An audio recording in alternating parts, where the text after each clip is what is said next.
Seja ao nosso Senhor e Salvador Jesus Cristo.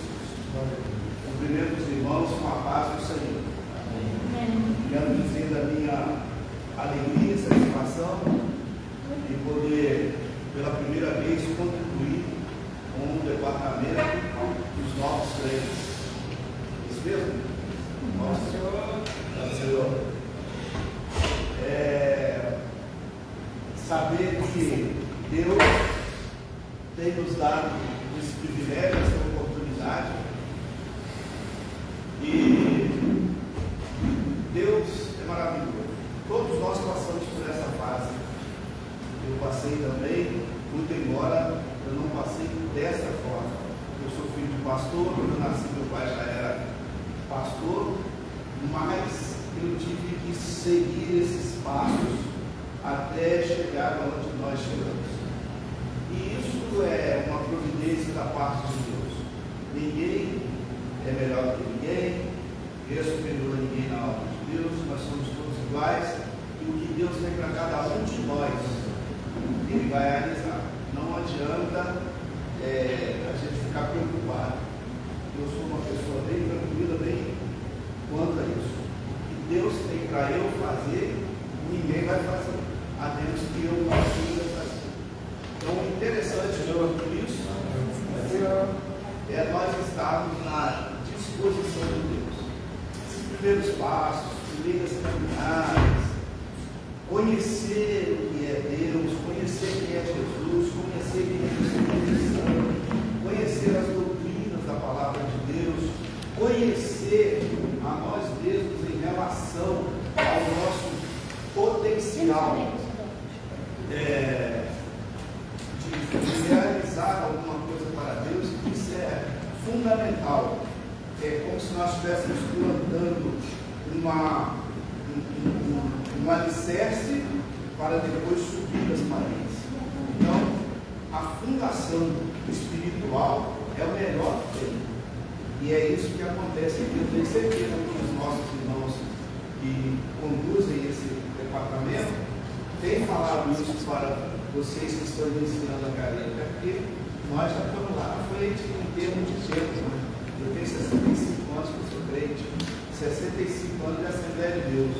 Então a gente já tem aí uma corrida. E vocês estão começando agora. E não é, será que eu vou chegar lá? Vai chegar, em nome de Jesus. Por quê? Fazendo uma base sólida, fazendo essa estrutura, vocês terão condição de prosseguir nas suas jornadas. Isso porque o Evangelho não é superficial. Né? Às vezes nós pensamos que o Evangelho é só isso aqui, chegar na igreja, para glória a Deus, aleluia, cantou e acabou. Não, nada disso. Isso aí é o mínimo de tudo. Porque o principal é o alicerce. Porque viram ventos, né? Tempestades, lutas, provas, e dentro de tudo isso aí, se você não tiver alicerçado, não vai conseguir vencer. Né?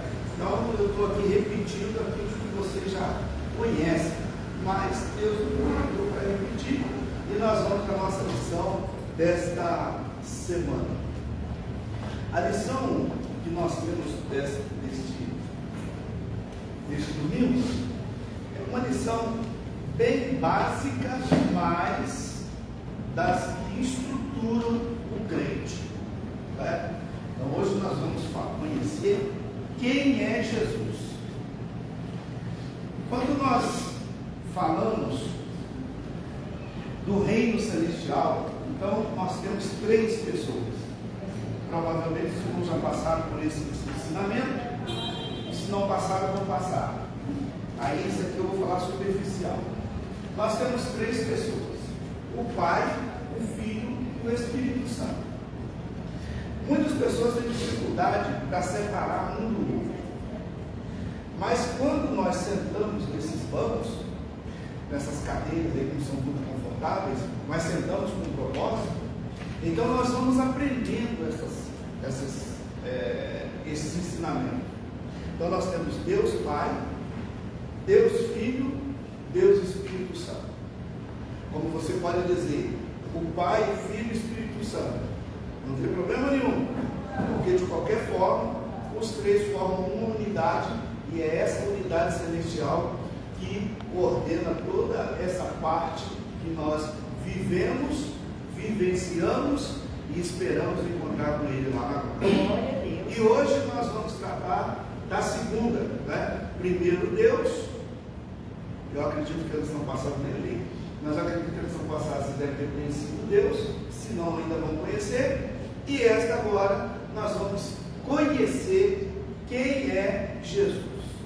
Na verdade, eu dei uma estudada aqui na lição e ela traz assim um panorama geral, né? Não vem trazendo com profundidade, mas esse panorama geral que a lição traz já é o suficiente para cada um de nós que temos a intenção de ter a certeza da nossa salvação, já é o suficiente, porque é através de Jesus que nós temos a certeza da nossa salvação. Aleluia. Muito bem. O comentarista traz aqui uma meditação, e essa meditação foram palavras do apóstolo São Paulo quando ele escreveu a igreja de Colossos, e lá ele fala a respeito do Senhor Jesus Cristo em sua totalidade. Ele diz assim, quem está com a revista, eu estou na meditação, e ele é antes de todas as coisas, e todas as coisas subsistem por ele. É ele a cabeça do corpo da igreja, é o princípio e o primogênito dentre dos mortos, para que tudo tenha a preeminência, porque foi do agrado do Pai que toda a plenitude nele habitasse, e que, havendo por ele feito a paz pelo sangue da sua cruz, por meio dele reconciliasse consigo mesmo todas as coisas, tanto as que estão na terra como as que estão no céu. Aqui, nesses 3 versículos, nós temos o resumo dessa lição todinha. Tem o apóstolo São Paulo escreveu em uma das suas cartas dizendo assim: porque dele, por ele e para ele são todas as coisas.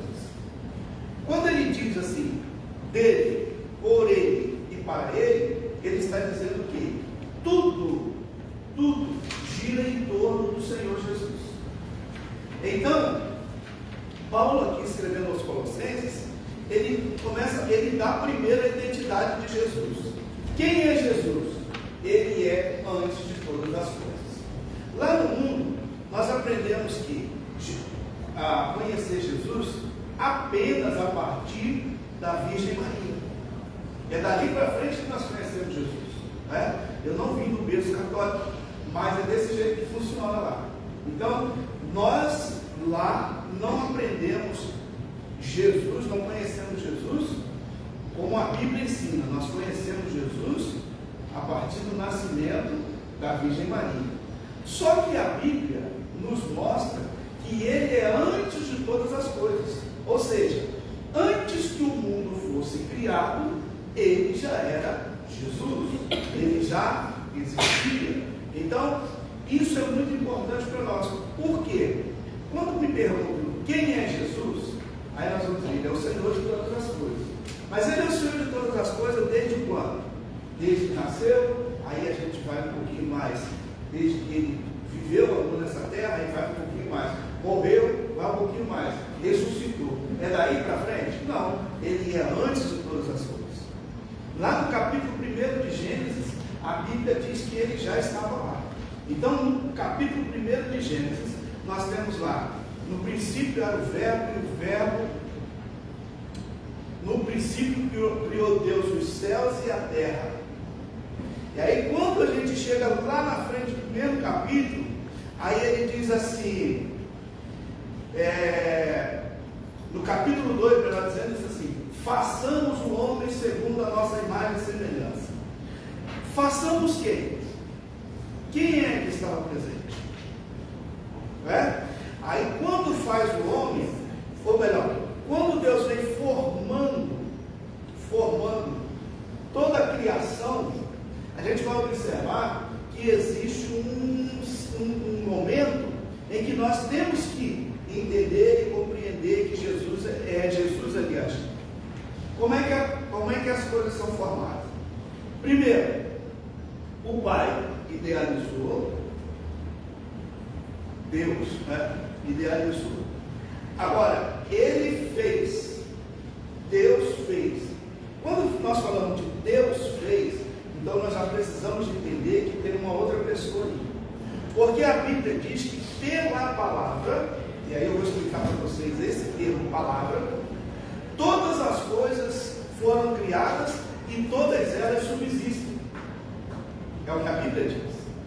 Agora, diz a Bíblia que tudo que Deus fez permanece da mesma forma que Ele fez. Então vamos juntar tudo isso e vamos achar Jesus, que é o tema da nossa lição. Vejam bem, o Evangelho segundo escreveu João, agora sim, segundo escreveu João, no capítulo 1, ele diz assim: no princípio era o Verbo, e o Verbo era Deus, e o Verbo estava com Deus, e o Verbo fez-se carne e habitou entre nós. O Verbo, essa palavrinha Verbo, ela significa uma pessoa. Verbo é o que dá sentido às coisas. Se você falar uma expressão, quando a gente estuda em português, que eu acho que todos passaram pelo menos 1 ou 2 anos no colégio, então veja bem, quando a gente estuda, a gente aprende que uma frase, para ter sentido, ela precisa de um verbo. Não é assim que a gente aprende? Tudo que Deus criou para ter sentido precisou de um verbo. E verbo é uma palavra. E quem é essa palavra? O Senhor Jesus. Me entenderam? O Senhor Jesus é essa palavra. Então, nada que Deus fez sem Jesus existiria. Então, quando ele fala assim, haja, saiu o que? Um verbo. Correto? Na mente de Deus vai ser criado, só para vocês entenderem, na mente de Deus vai ser criada uma árvore. Mas se ele não fala, haja árvore, ela não ia existir. Porque a ação vem através do verbo. E o verbo é Jesus. Quando Deus cria o homem, aí ele vai lá e faz o homem, a Bíblia diz que ele fez um boneco e colocou lá no chão. Não é bem isso que a Bíblia diz, só para a gente entender, né? Fez um boneco e ficou lá no chão. E agora? Precisa de um fôlego de vida. Aí ele foi lá e soprou. O sopro já é o Espírito Santo. Vou voltar aqui no Jesus, tá? É o Espírito Santo. E aí, pastor, onde entra Jesus? Quando esse boneco levanta, vamos dizer assim, e ele diz, agora domine sobre todas as coisas. Entrou a palavra. Essa palavra é Jesus, que é a mesma palavra que nós pregamos, que é a mesma palavra que nós recebemos. Então, tudo que você entender de palavra é Jesus. Tá? Vamos seguir. Paz.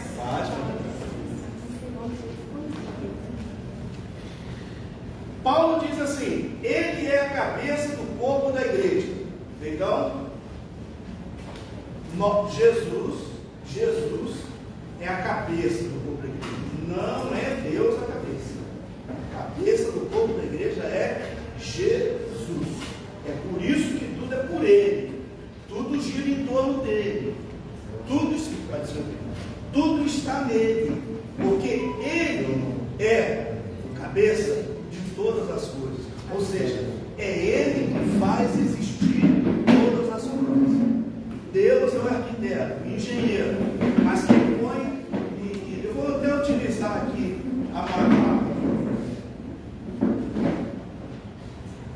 a maior mão de obra que nós temos em Lucas, né, fora as empresas aí, é a construção. Né? Então, vai ser fácil da gente entender. Ó, quem é Deus nessa situação toda? É o arquiteto. Foi lá e colocou no papel. Quem é Jesus? O e botou em execução o projeto que estava no papel. Quem é o Espírito Santo? O Espírito Santo somos nós que entramos para morar na casa e conservamos ela, né, pintada e iluminada. É isso aí. Então, essa é a divisão correta. Essa é a divisão. Deus o arquiteto, nós, Jesus, os pedreiros, e o Espírito Santo, aquele que conserva a igreja. Por isso que nós estamos aqui nesta manhã, né? Porque somos conservados por ele. Paulo continua dizendo: porque foi do agrado do Pai que toda a plenitude nele habitasse. Talvez eu não consiga chegar ao final da lição, que é meu normal, né? Mas eu posso, assim, aqui eu vou deixar bem explicado, que é para os irmãos aprenderem. A minha intenção aqui é essa, né? Então vejam bem: porque foi do agrado do Pai que toda a plenitude nele habitasse. Plenitude é um termo que não é muito utilizado no nosso dia a dia, mas na Bíblia, plenitude é um termo de grande importância. Por que é de grande importância? Tem mais água aí, meu irmão? Tem mais água aí? Então vamos lá, vamos entender o que é plenitude. Traz a garrafinha aqui, por favor. Esse copo está cheio ou está vazio? Cheio. Tem certeza que está cheio? Quase cheio. Agora deixa eu perguntar para vocês: existe meio cheio e meio vazio? Não. Ou cheio Ou ou vazio, correto? O Senhor Jesus Cristo é exatamente essa parte aqui. Qual é essa parte? Vamos abrir aqui. Não, não quero tomar água não. Eu preciso só de mais água. Ó.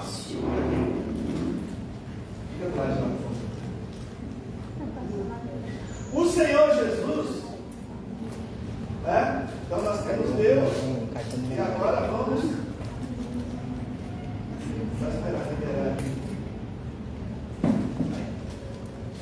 O Senhor Jesus, Deus deixou para ele a plenitude de todas as coisas. O que é plenitude? É o complemento, é estar completo. Como não existe meio cheio nem meio vazio, esse copo aqui não está nem cheio nem vazio, não é assim? Se esse copo fosse Jesus, ele não estaria na plenitude, porque está por aqui, ó, de água. O que é plenitude? Vai colocando aí devagar. Devagar. Velho aqui treme. Devagar. Vai. Aí. Eu estou com o coração. Isso aqui é plenitude. Não sobra nada para ninguém. Mas também não entorna. Porque se tornar já não é mais plenitude. Então, o que Paulo está dizendo ali é que Deus entregou ao Senhor Jesus Cristo a plenitude. Não sobrou para ninguém. Obrigado, querido. Entenderam o que é plenitude? Por isso que todas as coisas giram em torno de Jesus. Aí, mas pastor, Deus é superior a Jesus. Sim, Deus é superior a Jesus. E por ele ser superior, ele foi lá e disse: meu filho, toda a plenitude, tudo que se realiza, tudo que se faz, é contigo. E quando ele diz que tudo é por ele, ó, não tem nada, Deus não vai trabalhar em nada. Ele está dizendo: se for para Deus trabalhar, o que vai acontecer aqui? Vamos colocar uma gota de Deus aqui, o que vai acontecer? Transborda. Certo? Tá, vamos tirar a gota de Deus, vamos colocar uma gota do Espírito Santo, o que vai acontecer? Transborda também. Então, quem é a plenitude de todas as coisas? Quem? Jesus. Jesus é a plenitude. Jesus é o ponto alto. Jesus é o que fala mais alto de tudo. Acabou. É isso que Deus fez. Então, quando vocês ouvirem alguém dizer assim: não, recebi uma nova unção, recebi não sei o quê, recebi uma. Pode ser fora disso aí. Porque a plenitude é. Jesus. A plenitude é. Jesus. E se é Jesus, então não tem nada de novo, não tem nada. Mas, pastor, onde entra o Espírito Santo? Espírito Santo, vocês vão estudar depois, mas eu preciso falar isso aqui. Onde entra o Espírito Santo? O Espírito Santo entra na conservação. O trabalho do Espírito Santo é conservar a plenitude. Entenderam? Esse é o trabalho do Espírito Santo. Então, Deus fez, entregou para Jesus, encerrou em Jesus todas as coisas, e o Espírito Santo só conserva. Ó, não tira porque isso aqui é Jesus. Não coloca mais nada porque aqui é Jesus. E assim é que funciona. Vamos seguir a nossa missão. Quem está com a revista?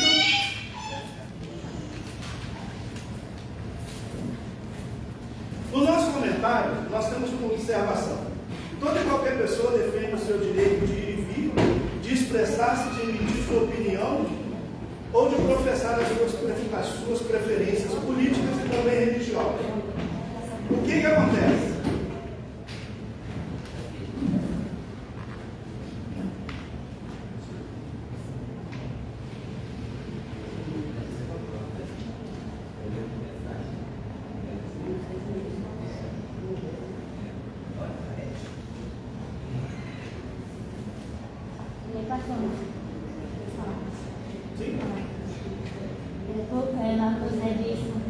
É uma religião assim, de evangelho, né? Aí chega lá na patrulha e diz assim: Zano, tu não tem a Virgem Maria, né? Eu sou um católico lá que não tem. Aí diz: pois é, lá intercede, não sei o que, aí Jesus por nós, não sei o que. Aí eu disse: não, mas eu tenho fé no meu Deus, no meu Jesus Cristo. Daqui a pouquinho nós vamos esclarecer isso aí. Já. Então, daqui a pouquinho a gente chega nesse assunto. Então vamos ver aqui. O que acontece? A nação de Israel, vocês estudaram na lição passada, o que eles fizeram? Eles, por desobediência, perderam a liberdade que nós temos hoje, a comunhão com Deus. Eles perderam. Até hoje eles perderam. Né? Aí o que Deus faz? Ele envia Jesus Cristo, né, para que nós tenhamos essa liberdade. A liberdade que eu tenho hoje, que vocês têm, em falar com Jesus, e daqui a pouco a gente vai falar um pouco mais detalhado sobre esse assunto, já é isso aí. Essa liberdade ela é dada pela plenitude do Senhor Jesus Cristo. Então, tudo que nós vamos fazer é em nome de Jesus. Na verdade, a Bíblia só tem duas coisas que não é em nome de Jesus, que é em nome do Pai, do Filho e do Espírito Santo. Vamos deixar isso falar, que nós vamos falar aqui de Jesus hoje. Né? Então, o que acontece? Toda a liberdade que nós temos com Deus, ela está inserida nessa, eu não vou nem tomar água para você guardar isso aí, nessa plenitude. Né? Bom, aí, essa plenitude chega até nós como um caminho, não chegou de qualquer forma. Jesus não caiu do céu e apareceu, não. Isso é bem detalhado, e é esse detalhe que nós vamos acompanhar aqui agora. Eu vou simplificar aqui por causa do nosso horário. Item de número 1: Filho do homem. Nos primórdios da humanidade, quando a serpente enganara Eva, o texto, Gênesis capítulo 3, verso 15, informa que um descendente da mulher esmagaria a cabeça da serpente. Então, para a gente gravar, vamos voltar lá no catolicismo, quando a gente não conhecia Jesus. Falei aqui o quê? Que Jesus lá no catolicismo, a partir da Virgem Maria. Correto? Deixa eu falar uma coisa aqui para vocês, que a gente vê muito isso. Não tem pecado nenhum você falar Virgem Maria, Santo Antônio, São Pedro, São Paulo. Pode falar, fica tranquilo. Sabe o que chama isso? Respeito.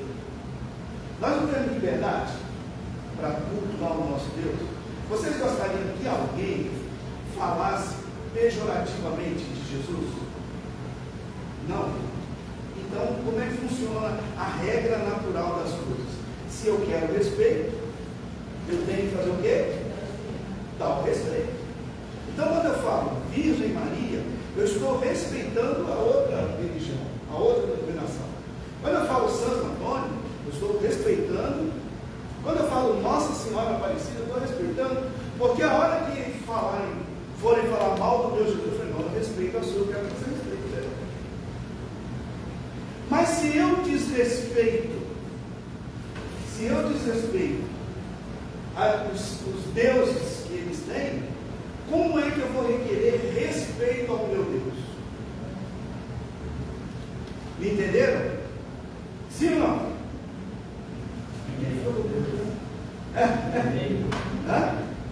Então, vai dizer. Só uma pergunta. Alguém tem uma Bíblia vermelha que deixou uma chave lá?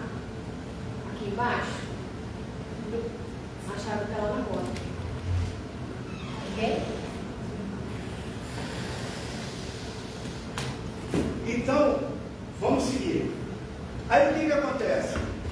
Quando a serpente enganou Eva, aí Deus falou, ó, vai vir um homem aí, vai vir um homem, filho de uma mulher, por isso que ele falou, e que vai esmagar a cabeça da serpente.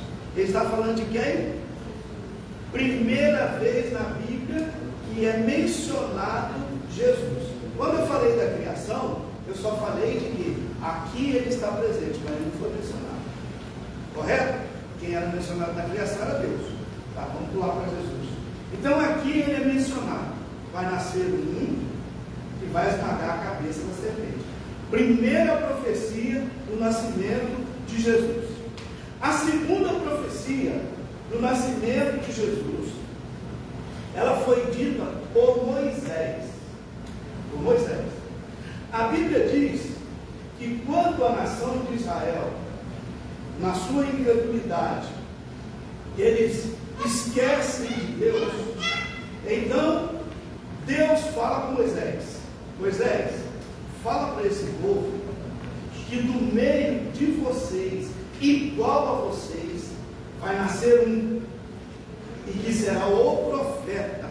Ou seja, esse um que vai nascer, vocês observem que o termo aqui, ele está girando em volta de quê? Daquilo que nós entendemos, daquilo que nós conhecemos, que é nascimento.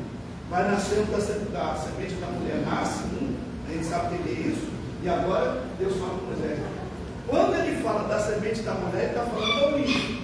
Mas agora quando ele fala através de Moisés, que é o do meio, ele está dizendo assim: a minha vontade era que esse povo fosse meu. Eles precisam obedecer, eles não querem, mas do meio de vocês é que vai nascer. Foi aí, por esse motivo, a gente não tem tempo para explicar tudo isso aqui, né? Mas por esse motivo é que Jesus é da tribo, é descendente de Davi, de Belém e de Judá. Porque está se tratando de um povo. Qual é a origem de Jesus? Jesus é judeu. Certo? É isso que nós precisamos entender. Aí, por último, a última profecia vem, fala sobre o Filho do Homem. Onde é que está isso? Paulo, falando a respeito das profecias dos profetas, ele fala do último Adão. Observe que ele faz uma ligação: primeiro Adão e o último Adão. Ele está tratando de quê? De um ser humano normal como nós. Então ele falou: o primeiro Adão fracassou. Qual foi o primeiro Adão?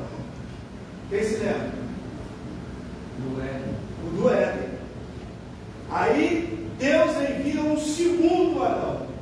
Por que tem essa ligação do primeiro de Jesus com Adão? Quando Deus coloca Adão lá no jardim, a Bíblia diz que era para ele viver eternamente. Não ia morrer nunca. Aí eu pergunto para vocês: e Jesus vai morrer quando?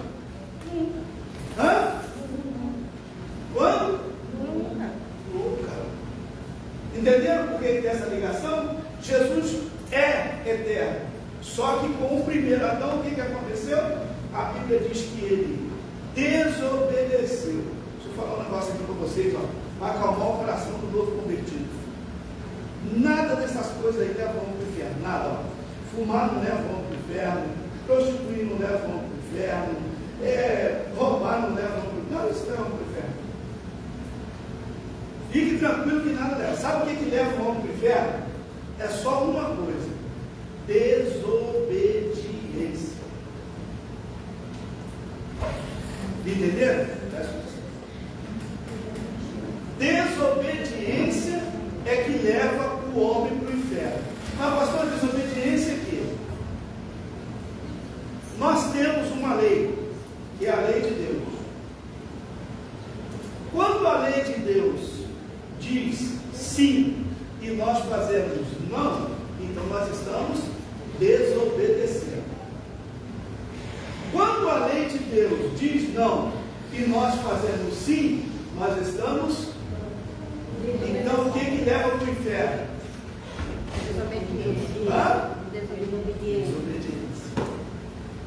Os irmãos entenderam? Viu como é que é simples? Bíblia é a coisa mais simples que tem. Bíblia é a coisa mais fácil que tem. Eu sou professor de teologia há alguns anos e sempre diz isso para os meus alunos. Bíblia é muito fácil. Viram como é que a gente fica preocupado assim, Bom, eu não posso fumar, eu não posso. Pode. Ele falou que não pode. Pode. Temos o livre-arbítrio, né? Fica tranquilo, pode. Agora, você quer ir para onde? O Espírito Santo lá dentro. Quem? Vocês querem ir para onde? Resposta.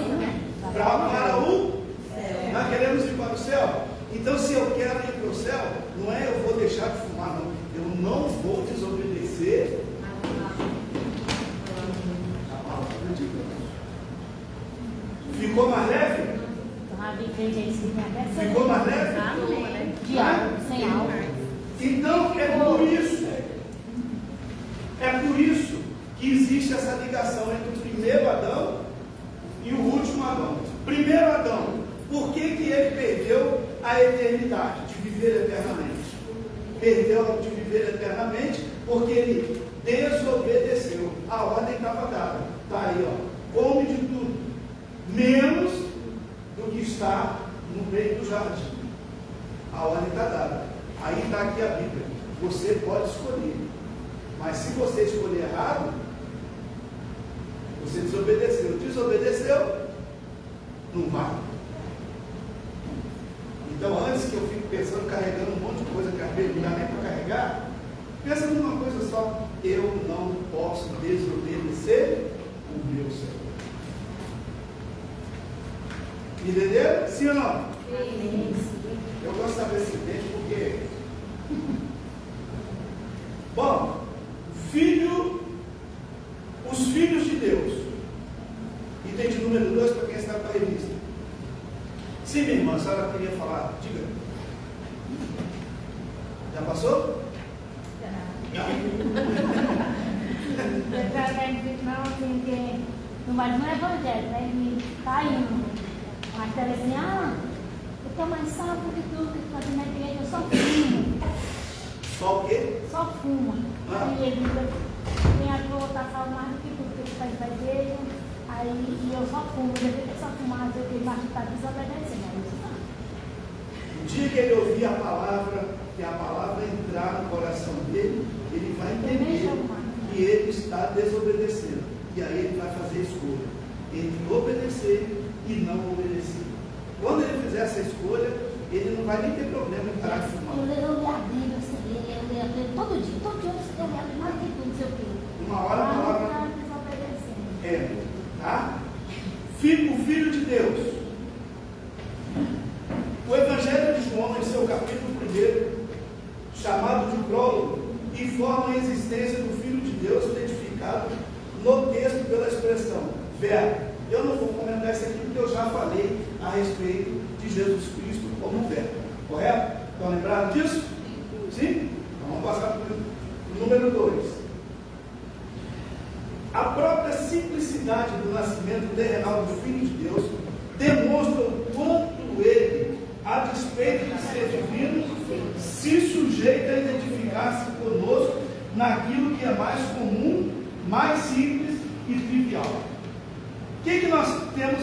Vamos explicar, porque se for ler, a gente vai tomar um pouco de tempo. Eu acho que é necessário. É porque vocês têm a revista já durante a semana, ler, reler, e o professor, quando chega aqui, ele não tem que ler mais revista, ele tem que explicar. E se for para ler, vocês vão chegar aqui. Isso aí eu já li, cara, não quero escutar mais neguinho. Então, vai escutar mais um pouquinho neguinho e você vai explicar. Vamos nós. O que nós temos aqui no item de número 2? Nós conhecemos e entendemos a soberania de Deus, do Senhor Jesus Cristo. Soberania do Senhor Jesus Cristo. Ele está acima de todas as coisas. Ele é, o que ele é? Plenitude. Plenitude.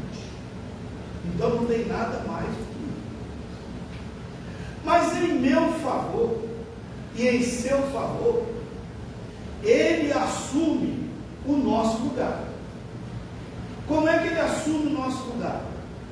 Ele se despe da sua glória, ou seja, deixou a sua glória, vem a essa terra em cumprimento às profecias, mas ele vem por causa de nós.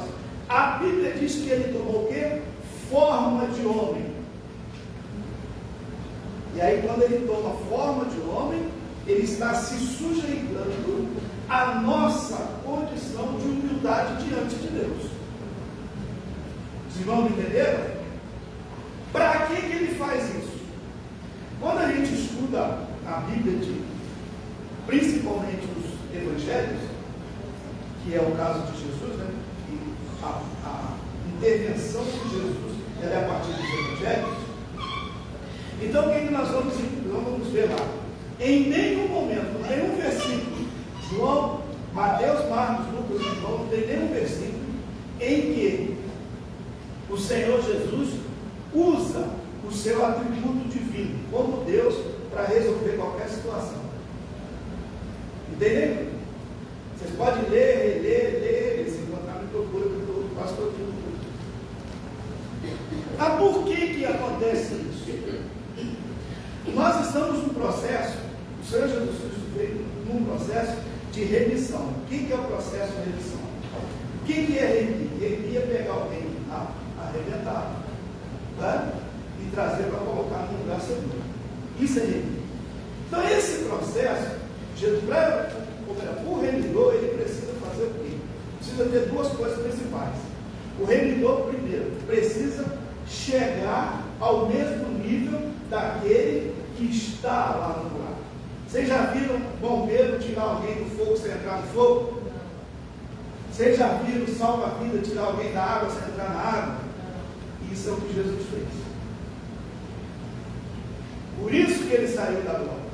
Porém, esse é o primeiro. Segundo, não é porém. Segundo, o remidor tem que ter condição de remir.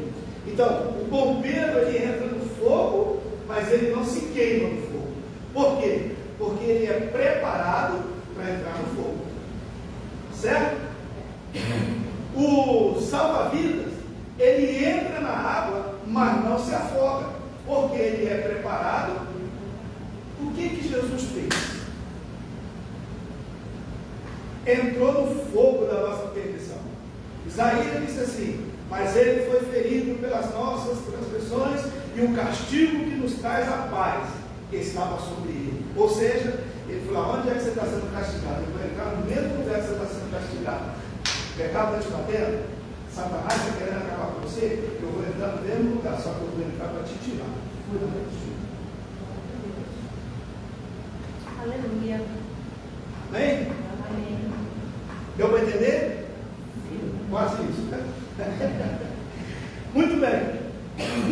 Então, quando o Evangelho de João apresenta Jesus como verbo, o que ele apresenta? Jesus, o verbo encarnado. É por isso que ele diz lá: no princípio era o verbo, o verbo era Deus, o verbo estava com Deus, e o verbo habitou entre nós, ou seja, ele veio para cá, eu vou morar aqui com vocês, até remir vocês, eu vou morar, e ficou aqui. Aí quando ele derramou, lembra que lá na cruz ele disse assim: Pai, está consumado, ou seja, está resolvido. A partir de agora, eles têm a remissão. não vão se perder, a menos que queiram se perder. Porque eu aprendi, quando eu era militar, eu aprendi uma coisa. Toda vez que você for salvar alguém que está em algum apuro, você tem que chegar e... eu me fugiu a palavra agora. Tipo assim, inutilizar aquela pessoa. Porque senão ele te mata. Tá? Você vai pegar uma pessoa que vai lá, tirar uma pessoa que está afogando. Se você não desmaiar essa pessoa, se você não pegar ele com força, ele vai te matar. Porque na ânsia de se salvar, ele vai te puxar. Neutralizar. Muito obrigado. Neutralizar. Então você tem que neutralizar. O que foi que Jesus Cristo fez? Ele veio aqui, junto comigo, e me neutralizou. Senhor Zé, você está neutralizado. E a partir de agora, o meu sangue te purifica de todo o pecado. Aleluia. Aleluia. Vamos seguir. O que significa ser filho de Deus?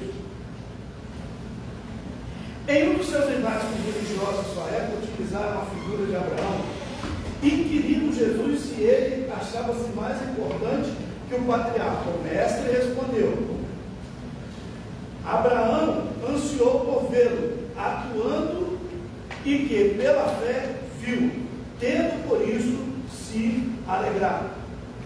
O propósito primário de dizer que o enviado é o Filho de Deus, além disso, ser verdade, é ressalta o caráter da sua dupla natureza, ou seja, ele tanto é humano quanto divino, identificando-se conosco através da sua humanidade e com Deus. Vamos entender esse tópico aqui. Quando nós falamos assim, Jesus é o Filho de Deus, aí falando Jesus é o Filho do homem, o que significa isso? Por que tem essa Jesus Filho de Deus e Jesus Filho do homem? Jesus Filho do homem, melhor, Jesus Filho do homem é porque ele se despiu da sua glória e se vestiu como homem. Jesus Filho de Deus é porque ele é a terceira pessoa da Trindade. Perdão, a segunda pessoa da Trindade. Tá? Porque ele é divino, porque ele é eterno. Então, se você fala que Jesus é o Filho do homem, não errou em nada. Se você fala que Jesus é o Filho de Deus, é a mesma coisa. Por que isso? Porque para operar a obra redentora, aí nós vamos transportar assim, Deus desceu da sua glória na pessoa do seu Filho Jesus Cristo. João 3,16. Porque quem amou o mundo? Foi Deus ou foi Jesus? Deus amou o mundo. Só que quando Jesus vai orar, ele diz assim: Pai, nenhum daqueles que tu me deste, eu quero que se perca. Vocês entenderam? Aí nós temos Deus e temos o Filho de Deus. Deus amou o mundo, pegou o mundo e entregou para o Filho. Aí o Filho devolve a expressão assim: Pai, não quero que nenhum daqueles que tu me deste se perca. Então qual é a conexão que nós temos? O Filho do homem, o Filho de Deus, é a mesma pessoa. Vamos seguir. Jesus de Nazaré. Acho que eu consegui chegar ao final. Jesus de Nazaré.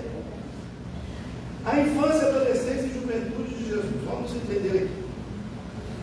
O evangelista Lucas, e aí eu vou chamar a atenção de vocês para uma coisa muito interessante. Vocês já estudaram aqui sobre os evangelhos? Já? Não. Com certeza os irmãos aí, o evangelista Mauso, vai dar uma amplitude no que eu vou falar aqui. Quando você lê a Bíblia, tem 4 evangelhos. Não é isso? Mateus, Marcos, Lucas e João. Aí quando você abre lá e começa a ler, você vai encontrar umas coisas que a princípio não dá para entender.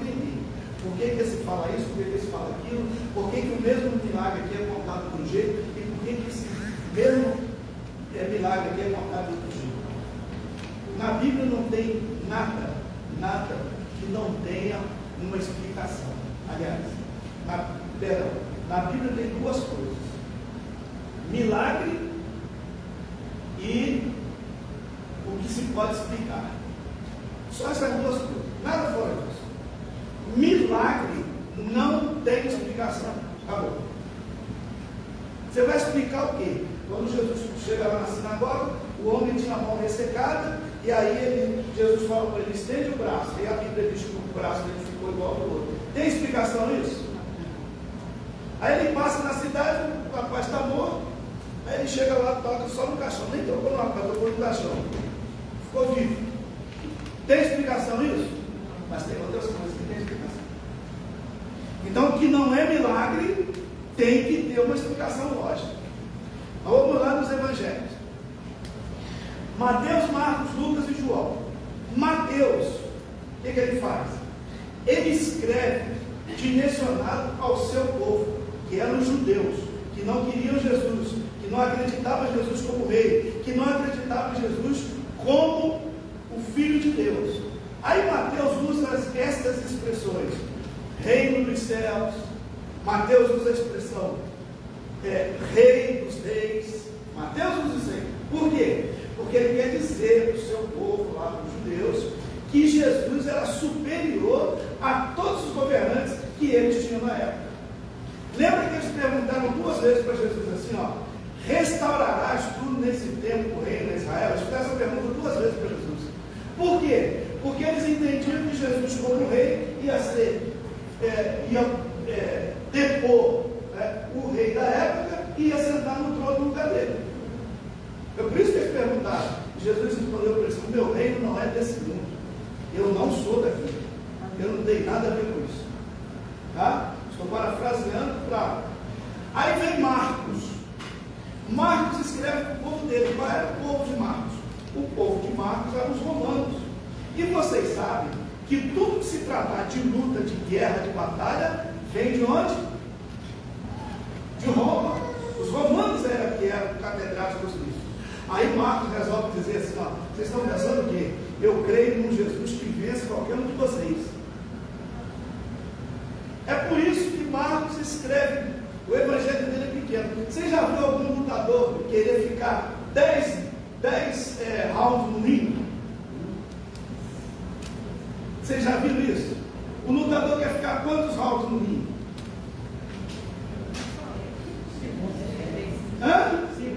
Segundos.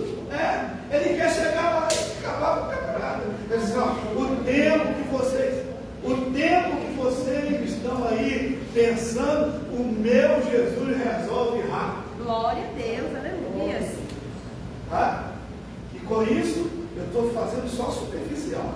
Não dá tempo para a gente aprofundar. Aí vem Lucas. Lucas escreve para os gregos. Nós sabemos que a inteligência do mundo, a sabedoria do mundo, a ciência do mundo, ela nasceu aonde? Na Grécia. Aí Lucas, espera aí, deixa eu falar uma coisa. Vocês pensam que vocês não sabem? O meu Jesus é mais sábio do que vocês. Vocês pensam que vocês entendem de ciência? O meu Jesus conhece a ciência com profundidade. Lembra que, eu vou contar aqui, vou trazer como exemplo, um dos milagres que a gente mais escuta falar. Lembra que a mulher do fluxo de sangue, quando ele escreve, diz assim, só ele escreve assim, e ela havia gastado todo o seu dinheiro.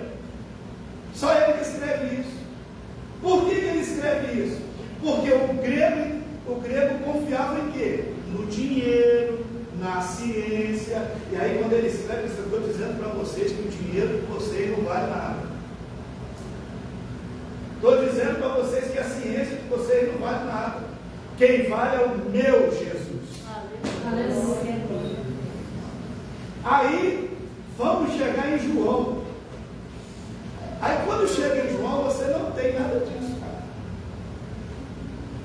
Por que não tem nada disso? Dos judeus que Mateus escreveu para eles, alguns se converteram. Quando a pessoa se converte, ele se torna o quê? Vou ajudar vocês, porque de repente vocês vão alcançar o meu raciocínio. Quando a pessoa se converte, ele deixa de ser judeu e passa a ser igreja de Deus. Quando o romano se converte, ele deixa de ser romano e passa a ser, você já sabe, passa a ser igreja. Quando o grego se converte, ele deixa de ser grego e passa a ser. Aí João junta esses três que se tornaram igreja e escreve para eles.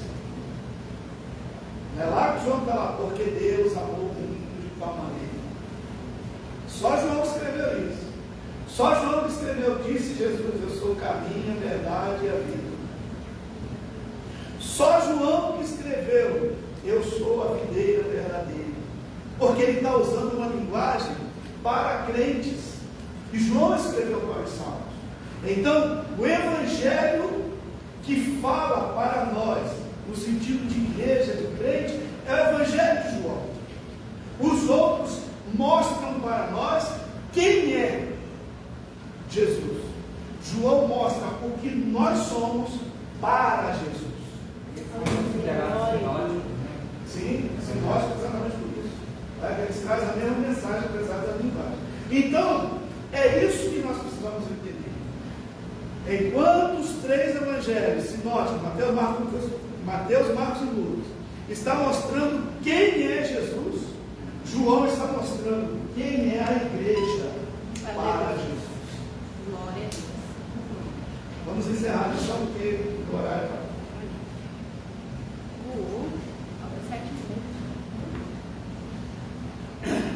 Jesus está em Nazaré, que é o nosso situação. Observe aqui, ó. Crescia Jesus em sabedoria e em estatura e em graça diante de Deus e dos homens. Lembra que eu falei para vocês que tudo tem que ter explicação? O que não é milagre tem que ter explicação? Então não adianta você falar assim: Jesus é o Filho de Deus, Filho da Virgem Maria.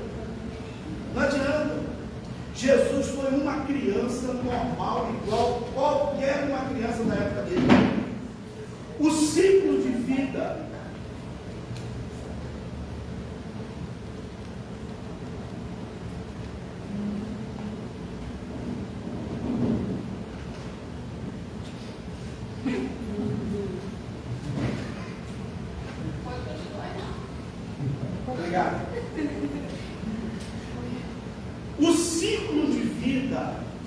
de Jesus, ele foi normal. Tem que ter uma explicação. Aí a gente vai lá na Bíblia, crescia. Para crescer tem que começar como? Grande ou pequeno? Pequeno. Crescia. Aí veio outro versículo em sabedoria. Lembra que com 12 anos ele foi lá no templo para mostrar a sabedoria que ele tinha? Ou seja, me ensinaram isso aqui. Aleluia. Me ensinaram isso aqui. E aí ele vai lá no templo para mostrar que ele sabia. Aí o texto diz assim: crescia em estatura, em sabedoria e em... Por isso que eu disse para vocês que ele não utilizou nada que ele trouxe do céu. Cresceu em estatura, sabedoria e agora em graça. Foi por isso que o Espírito leva ele lá para orar e jejuar. Porque para ter a graça de Deus, você tem que ter comunhão com Deus. E Jesus, eu sou filho de Deus, eu tenho comunhão com meu Pai. Negativo. Ele foi lá para o deserto, jejuou, orou, adquiriu graça. E na primeira aparição, essa graça já fez. Depois do deserto, na primeira aparição, essa graça já fez efeito. Porque ele pegou o livro e disse assim, ó: o Espírito do Senhor Jeová está sobre mim. Aleluia. Antes disso ele não falou isso para ninguém. Mas agora ele podia falar, porque ele estava revestido. O Espírito do Senhor Jeová está sobre mim. Aí o povo falou: que negócio é esse? Quem é você? De Nazaré, nasceu aqui, viveu aqui, filho do carpinteiro que todo mundo conhece, filho de Maria, e vai falar que o Espírito de Deus é sobre a sua vida? Pois então, isso aí tem que ter graça. Hoje se cumpriu no meio de nós esta escritura. Aleluia, glória a Deus. Fala, minha irmã. Já foi tirada a minha dúvida. Eu ia perguntar assim: quando Jesus era criança, ele já tinha, se não era como uma criança como hoje, né? Já tinha aquele, sabe, como Deus. Normal, como qualquer. Aí, observe que a jornada de Jesus continua normal. Ele não muda. Aí, dali ele sai, opera os milagres. O milagre, qual? Fechou? O milagre pode ser realizado por qualquer pessoa, qualquer um de nós, em nome de Jesus. Ele só não precisa falar assim, em meu nome, porque ele é o próprio Jesus. Mas o que aconteceu através dos milagres, os milagres que aconteceram através de Jesus, acontecem quando nós utilizamos o nome de Jesus, que estamos cheios da graça de Deus. Pai Celestial, te louvamos e agradecemos por esse momento tão especial que o Senhor nos permitiu estar aqui com os teus filhos. Senhor, te pedimos nesta manhã que a tua palavra encontre guarida nos corações dos teus servos e que eles possam assimilar e assim continuarem vivendo só para ti. Aceita a nossa oração, te agradecemos hoje para todos sempre. Amém. Me perdoe, gente, por não passei.